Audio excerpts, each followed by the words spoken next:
Hello বন্ধুরা, আশা করি সবাই অনেক ভালো আছেন। তো বন্ধুরা, আজকের ভিডিওতে আলোচনা করব মালদ্বীপে খাবার দাবারের বিষয়। আসলে আপনারা অনেকেই জানতে চান আমার কাছে যে ভাই মালদ্বীপ আসলে খাওয়া থাকা কীরকম, থাকার রুম কীরকম, এগুলা বিভিন্ন বিষয় আপনারা জানতে চান। তো বাংলাদেশি ভাই আছে একটা, এই ভাইয়ের মুখ থেকে শুনবো। ভাই কেমন আছেন? আলহামদুলিল্লাহ ভালো আছি, আপনি ভালো আছেন? জি ভাই, আলহামদুলিল্লাহ ভালো আছি ভাই। ভাই আপনার কাছে একটা বিষয় জানার জন্য আসছে আর কি। বলেন। এই যে মালদ্বীপে যে সকল কোম্পানিগুলো আছে, এই কোম্পানি যে বাংলাদেশ থেকে লোক আসে, এই খাওয়াটা কাদের, মানে নিজের খাইতে হয় না কোম্পানি খাওয়ায়? ভাই যারা কোম্পানির মধ্যে আসে তাদের কোম্পানি খানা দেয়, থাকা খানা সব কিছু কোম্পানির মধ্যে। আর যারা ফ্রি বিষয় আসে তারা হইলো নিজে পাক করে খাইতে হয়।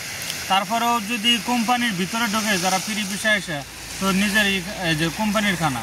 আর যদি তারা আলাদা কাম করে পাক করে খাইতে হয়। ও, মানে যারা ফ্রি বিষয় মানে আমিল্লা যারা, তারা মানে খাওয়া থাকা নিজের। তারা যদি মনে করেন আলাদা কন্ট্রাক্ট নিয়ে কাম করে, মানে বাংলাদেশে যেটা ওই যে কন্ট্রাক্টের কাজ বলে না, তারা যদি আলাদা কন্ট্রাক্ট নিয়ে কাজ করে তাহলে মনে করেন তারা পাক করে খায়। আর যদি কোম্পানির ভিতরে এসে কাজ করে তাহলে মনে করেন কোম্পানির লোকের যে খানা দানা খায়, কোম্পানির লোকের খানা খেলে ওইভাবে তাদেরও খাইতে হয়। বুঝতে পারছি ভাই। আর একটা বিষয়, ওই মালদ্বীপের খাবার দাবার কেমন ভাই? খাবার দাবার যদি একটু খানা বলেন। দানাটা আলহামদুলিল্লাহ বেশিরভাগই মনে করেন খানা দানা যে খেলায় বাংলাদেশের বাইরে পাক শাক করে খানা অনেক সুন্দর। বাংলাদেশের খানা দানার মতোই, বাড়ির খানা দানার মতো, হালকা একটু ডিফারেন্স হয়, একটু লোক বেশি। এটা এই বাবুর্চি বাংলাদেশি? হ্যাঁ, বেশিরভাগই বাবুর্চি বাংলাদেশি।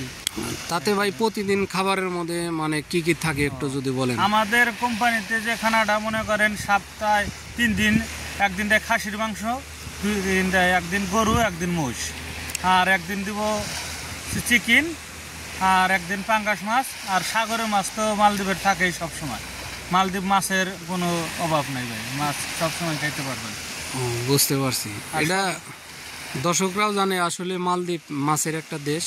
এখানে যারা আসবেন প্রচুর পরিমাণে মাছ খাইতে পারবেন।